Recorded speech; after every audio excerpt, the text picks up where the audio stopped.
नमस्कार साथियों।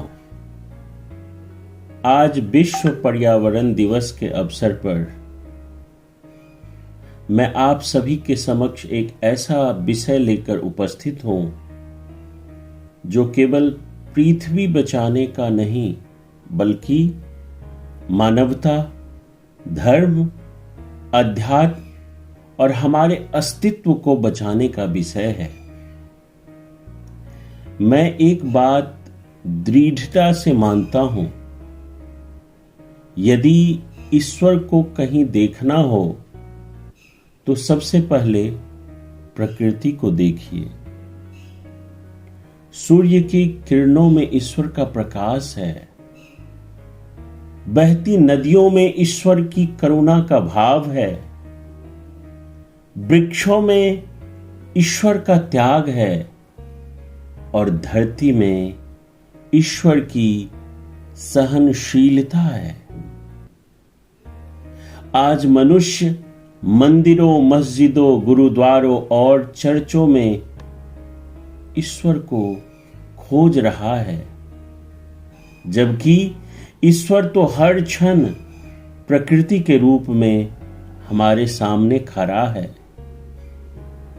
सदगुरु कबीर साहब जी कहते हैं कि सबकी उत्पत्ति धरती, सब जीवन प्रतिपाल, धरती न जाने आप गुण, ऐसा गुरु विचार। धरती सभी प्राणियों की जननी है, सबका पालन पोषण करती है, लेकिन कभी अपने गुणों का बखान नहीं करती। सोचिए, हमारी पृथ्वी कितनी महान है। हम उससे अन्न लेते हैं, जल लेते हैं, खनिज लेते हैं, जीवन लेते हैं, फिर भी वह शिकायत नहीं करती। ऐसी सहनशीलता केवल धरती और मां में ही मिलती है। आज पर्यावरण बचाने का पहला कदम यही है कि हम धरती को केवल संसाधन नहीं बल्कि मां और गुरु के समान माने। वृक्ष हमें धर्म का सबसे बड़ा पाठ पढ़ाते हैं। कबीर साहब जी कहते हैं कि वृक्ष कबहु न फल भखै, नदी न संचय नीर, परमारथ के कारणे साधुन धरा शरीर। वृक्ष अपने फल स्वयं नहीं खाते, नदियां अपना जल स्वयं नहीं पीती, उनका अस्तित्व दूसरों के कल्याण के लिए है। यही सच्चा धर्म है। आज यदि कोई पूछे कि धर्म क्या है, तो उत्तर है वृक्ष बनाना धर्म है, नदी बनाना या नदी का संरक्षण करना धर्म है, धरती को संरक्षण करना, प्रदूषण मुक्त करना धर्म है। जो प्रकृति ने हमें दिया है, वृक्ष, पर्वतें, इसकी संरक्षण करना सबसे बड़ा धर्म है। जो केवल अपने लिए जीता है वह जीव है, जो दूसरों के लिए जीता है वही संत है। प्रकृति का विनाश, मानव का विनाश। सदगुरु कबीर साहब जी चेताते हुए कहते हैं, बकरी पाती खात है, ताकि काढ़ी खाल, जो बकरी को खात है, तिनका कौन हवाल। जो मनुष्य निर्दोष जीवों पर अत्याचार करता है, उसे अपने कर्मों का परिणाम अवश्य भुगतना पड़ेगा। आज हम जंगल काट रहे हैं, नदियां प्रदूषित कर रहे हैं, पशु पक्षियों का आवास नष्ट कर रहे हैं। परिणाम क्या है? तापमान बढ़ रहा है, कहीं सूखा, कहीं बाढ़, कहीं प्रदूषण, बीमारियां और मानसिक अशांति। प्रकृति प्रतिशोध नहीं लेती, लेकिन संतुलन स्थापित करती है। और जब संतुलन बिगड़ता है तो सबसे पहले मनुष्य ही पीड़ित होता है। जैसी संगति वैसी हमारी आपकी प्रवृत्ति हो जाती है। कबीर साहब जी कहते हैं, कबीर तन पंछी भया, जहां मन तहां उड़ी जाए, जो जैसी संगति करे सो तैसे फल खाए। मनुष्य का जीवन उसकी संगति और विचारों के अनुसार बनता है। यदि हमारी संगति लालची, उपभोग और स्वार्थ से होगी तो पृथ्वी का विनाश निश्चित है। यदि हमारी संगति वृक्षों, नदियों, संतों और सद्विचारों से होगी तो पृथ्वी की बचाव और मानवता भी जरूर होगी। ईश्वर प्रकृति में ही समाया हुआ है। और कबीर साहब जी कहते हैं कि साहिब तेरी साहिबी सब घट रही समाए, ज्यों मेहंदी के पात में लाली रखी न जाए। जैसे मेहंदी के पत्ती में लालिमा छिपी रहती है, वैसे ही परमात्मा संपूर्ण सृष्टि में विद्यमान है।